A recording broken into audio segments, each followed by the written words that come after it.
Let's talk about Baker Mayfield and the Tampa Bay Buccaneers. Do not sleep on this Buccaneers team in the NFC South. I am fully aware that the Carolina Panthers have made a lot of good moves around Bryce Young. We will see if he can develop. And I know what the Atlanta Falcons have done with Kirk Cousins. I believe that right now on paper, that's going to be one of the toughest teams for the Tampa Bay Buccaneers to beat in this division. And you also have the New Orleans Saints as well, making a lot of coaching changes. But I will say this about the Tampa Bay Buccaneers. They're the most complete team in this division.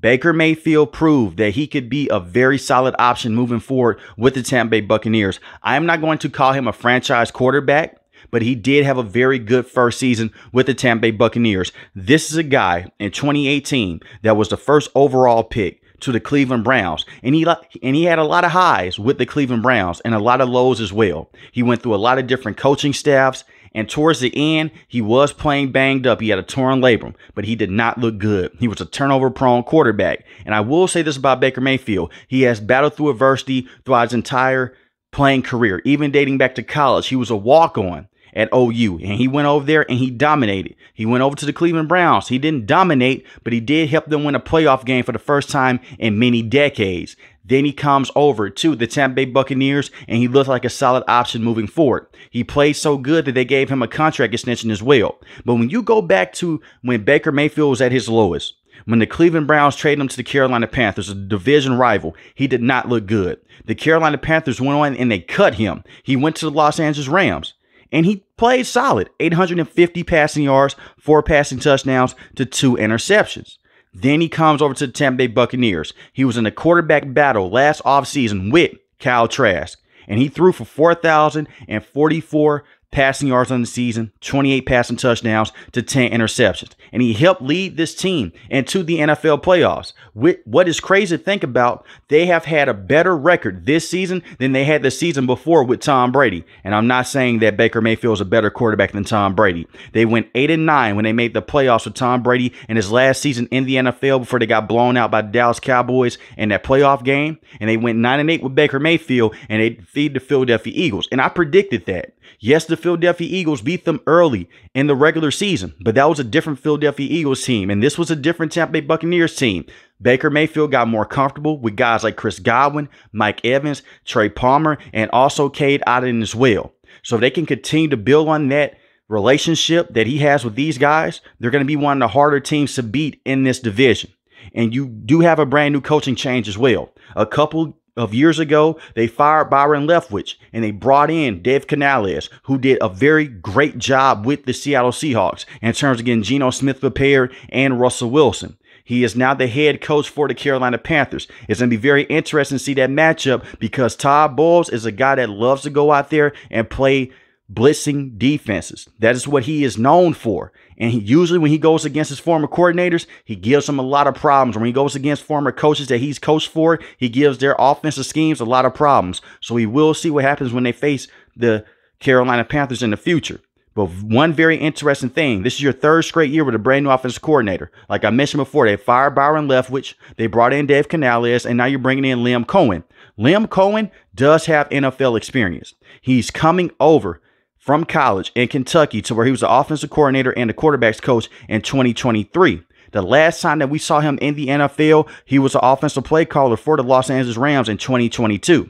When I look at Liam Cohen, he's a guy that's going to want to go out there and try to run the football as much as possible to work it into play action. And for the last couple of years, the Tampa Bay Buccaneers run game has not been good. When you look at that last year with Tom Brady, they could not run the football. It made them one-dimensional. This season, they could not run the football. It made them one-dimensional, which makes it even more impressive with what Baker Mayfield was able to do on the field because they weren't stacking the box. And you couldn't work off of play action as well. This is a team that has not been able to run the football at all. And I understand when Ryan Jensen went down, that was a big part of it. Their run game took a huge hit, and their pass protecting up the middle took a huge hit as well. Ryan Jensen did come back a season ago against the Dallas Cowboys in that playoff game. He did not look the same. He suffered a torn ACL. That's why he missed all of that season. Well, he wasn't able to play this season either, and he just retired. That's why in the first round, they went out there and they drafted Graham Barton, a very good interior offensive lineman from Duke. He could play left guard, right guard. He could play center. Mainly, he is going to play center with the Tampa Bay Buccaneers. No shade towards Robert Hainsey, but he is not a franchise center. Graham can be that guy moving forward with the Tampa Bay Buccaneers. And they have not had a consistent rushing attack since Doug Martin. That was many years ago when you had Jameis Winston as your starting quarterback. So when you look at the running backs that they have in this roster, they're not bad. Rashard White is a very solid running back to have. And they drafted Bucky Irving as well. Two very good running backs. And Rashard White averaged 3.6 yards a carry. That's terrible. 6 rushing touchdowns. But he also had 990 rushing yards on the season. So I do believe that any running back can feast in this offense because the weapons that they have on the perimeter with Mike Evans, with Chris Godwin, and Cade Otton at the tight end spot, it just comes down to the offensive line push. And Tristan Wirfs is one of the best offensive tackles in the NFL. So the offensive line on paper does look better. You're just going to have to put a lot of pressure on Graham up front to get a huge push moving forward. Because it was certain times when it was 3rd and inches, they could not run the football. So they'll just do a QB sneak with Baker Mayfield, which worked with Tom Brady. It's going to work with most quarterbacks in the NFL. But you don't want to put your quarterback in harm's way. When it was a 3rd and 3 or a 3rd and 4, they have to throw the football. They'll do screen passes. They'll do wheel around plays with the running back coming out of the backfield because they cannot get a push up front. So if they can get that push up front, it's going to only continue to help out Baker Mayfield as well. And that's also another impressive thing. Baker Mayfield in the past, when the run game was not there, he would make dumb decisions with the football. And he did make a terrible decision against the Detroit Lions in the playoffs when he threw that last interception in that game, which basically sealed the game for the Detroit Lions. But little small hiccup plays like that would not happen if you could go out there and run the football. And I also want to talk about that game as well. The Tampa Bay Buccaneers were a major underdog, but yet they stayed in that game throughout the entire game. And I understand every new season is a different season and teams are different. But for the Tampa Bay Buccaneers to go out there and play the way that they did last season underneath Baker Mayfield, it was pretty impressive, especially in the NFL playoffs. They locked down Mike Evans for the next couple of years. He is getting older, but he's still one of the best wide receivers in the NFL. Over 1,000 receiving yards every single season in his career. He is going to go down as the best Tampa Bay Buccaneers wide receiver of all time. The man has a Super Bowl championship, and he has been going out there and breaking records since he stepped foot on the field. He's played with quarterbacks like Jameis Winston, Ryan Fitzpatrick, Tom Brady, greatest of all time, and now Baker Mayfield. And he has been Mr. Consistent. When we hear about names like DeAndre Hopkins and all those guys, very good wide receivers, Julio Jones as well, but you had to put Mike Evans in that conversation with being one of the best wide receivers that we have ever seen step on the field over the last couple of years. Chris Godwin has not been the same wide receiver since he tore his ACL a couple of years ago, but it does not mean that he is not a good wide receiver. He can still go out there and give you some big time plays. He is still a top number 2 wide receiver in the NFL. Cade Otton is still a young tight end, had 455 receiving yards on the season. I love his game, and he's going to only continue to get better. And that's also a very interesting point. Baker Mayfield in the past has not had the best relationships with tight ends. With this kid, towards the end of the season, he started to get featured more. And he also had 4 receiving touchdowns. And you expect that because teams are going to try to go out there. They're going to try to double cover Mike Evans. Then you're also going to put roll coverage on Chris Godwin. Someone's going to be facing single coverage. And those guys are Trey Palmer and Cade Otton. And they could also open up that run game as well. So from an offensive standpoint, you can really say that they may have the best offense in this division because of what happened last season. Kirk Cousins is going to be a very good quarterback with the Atlanta Falcons. They have Bijan Robinson, all those pieces. Yes, but I'm concerned about their pass rush. And now I do want to talk about the Tampa Bay Buccaneers defense. I will say this about Todd Bowles. I'm not the biggest Todd Bowles fan. He is a great defensive mind. As a head coach, he does make me scratch my head. Because at certain points in times, there'll be a 4th and 3, and they won't go for it. They'll punt the football because he believes too much in his defense. And it's something that hurt them in the NFL playoffs was their secondary. Now, Carlton Davis is no longer here with the Tampa Bay Buccaneers. They no longer have Shaquille Barrett either. Shaquille Barrett was not the same sack monster that he was a couple of years ago. And part of the reason is because he tore his Achilles. He was not the same impactful player. But when you have a guy like Yaya Diaby, who was a rookie who led this team in sacks, had 7.5 sacks on the season, that's going to get it done. You go out there, you get cheaper, and you also continue to develop players like him. You also have Vita Vea, who is one of the best interior defensive linemen in the NFL. And you have Kalijah Kancey as well. 4 sacks on the season. He missed time. I will say this. As long as those two can play 90% of the snaps on the field together, it's going to be hard to run the football against this Tampa Bay Buccaneers defense. And since Todd Bowles has been the defensive coordinator and now he's the head coach, and when they had Bruce Arians, when he was the head coach, it was still hard to run the football on this Buccaneers team because the way that things are structured. Every place that Todd Bowles has went, the defense has been very good in the front seven. The secondary has been a question. And I want to talk about that secondary before I get into the rest of the front seven. They had one of the worst secondaries in the NFL. It's because they blitz a lot. And when I mean a lot, they blitz a lot, and that hurt them against the Detroit Lions.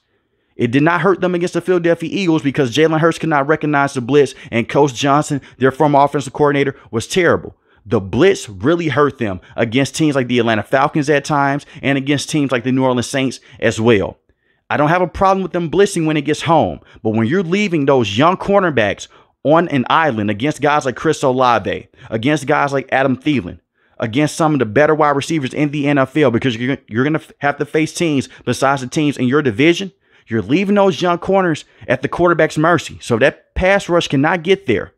And a receiver is right behind them, they're done for because they usually don't have a safety over top. And if it is, it's just Antoine Winfield. That's it. I would tone down on the blitzing to just try to help those cornerbacks just get some help and just get them some cushion up front.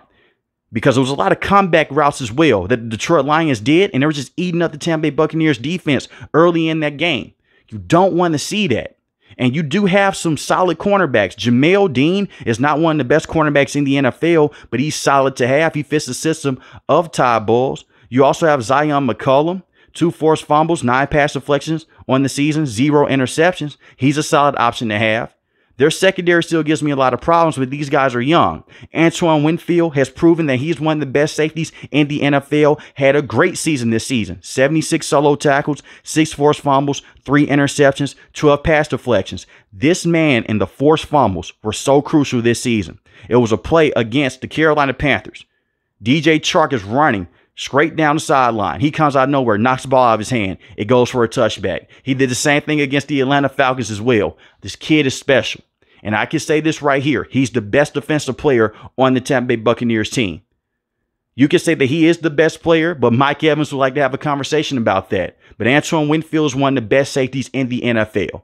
So as long as you have him, he can help some of these young corners develop. And your secondary, like I mentioned, you no longer have Devin White. But Devin White was not the same player that he was a couple of years ago when they went on that Super Bowl run. He is now with the Philadelphia Eagles, but you still have Levante David, who has been holding it down. He is a very good veteran linebacker. He is 34 years old, but 86 solo tackles, 4.5 sacks, 1 forced fumble. You have KJ Britt as well. This is a young guy, 25 years old. You give him more snaps at the linebacking spot, he should be very good. Like I mentioned before, I like Yaya Diaby a lot. You signed Randy Gregory. He's going to be a very good rotational pass rusher behind Yaya. You also drafted Chris Braswell in the 2nd round, an excellent pass rusher coming out of Alabama. He fits the system of Todd Bowles, a guy that can put his hand in the dirt. He can also flip back into coverage at times as well, but he is best when you just put him out there and just say, hey, go get the quarterback, go put your hand in the dirt. And in the 3rd round, they drafted Tyke Smith, a safety out of Georgia. He's going to fit like a glove playing alongside Antoine Winfield Jr. And they did sign Jordan Whitehead. Jordan Whitehead had a solid season with the New York Jets. He was just coached up by Todd Bowles a couple of years ago. This is a very interesting point. Yes, he had 4 interceptions on the season, but he had 3 interceptions in one game against the Buffalo Bills. But he did have 9 pass deflections. Very good veteran safety to have to play alongside Antoine Winfield as well. So their safeties are very good. Tyke Smith is going to develop, and he's going to take that starting spot sooner than later from Jordan Whitehead. I think the Tampa Bay Buccaneers are in a good spot. It's going to be tough because the coaching style of Todd Bowles. We'll see what Liam Cohen can do because he is a brand new offensive coordinator for the Tampa Bay Buccaneers, but he has NFL experience for what he's done in the past with the Los Angeles Rams. He was also a former quarterbacks coach and wide receiving coach as well when he was with that coaching staff. I will say this about Baker Mayfield before I let you guys go. I'm proud of him. This is a guy I said a lot of harsh things about in the past, and he's proven me wrong. And I'm happy to say that because he's come out and he has proven that he can play in the NFL. If he can stay consistent, it's going to be hard to beat this Tampa Bay Buccaneers team because of all the talent that they have. If you ask me right now, who is the favorite to win this division, it would be the Tampa Bay Buccaneers. Then you could possibly say the Atlanta Falcons because of the veteranship with Kirk Cousins. But this is the very interesting point right here. Raheem Morris is not a brand new NFL head coach, but he hasn't coached a full NFL team in quite some time since he was a former coach with the Tampa Bay Buccaneers. Todd Bowles has been here. And over the last couple of years, they have been successful. Yes, they have an exact 500 record underneath Todd Bowles, but making the NFL playoffs 2 years in a row is pretty impressive. But let me know in the comment section below, how do you guys feel about the Tampa Bay Buccaneers, and can they repeat and win this division for a second year in a row? Matter of fact, for a third year in a row. If you're new to the channel, hit the subscribe button. If you like the video, hit the like button. If you're new to the channel, I want each and every last one of you guys stay safe, stay positive. Thanks for watching the video, guys. God bless. Peace.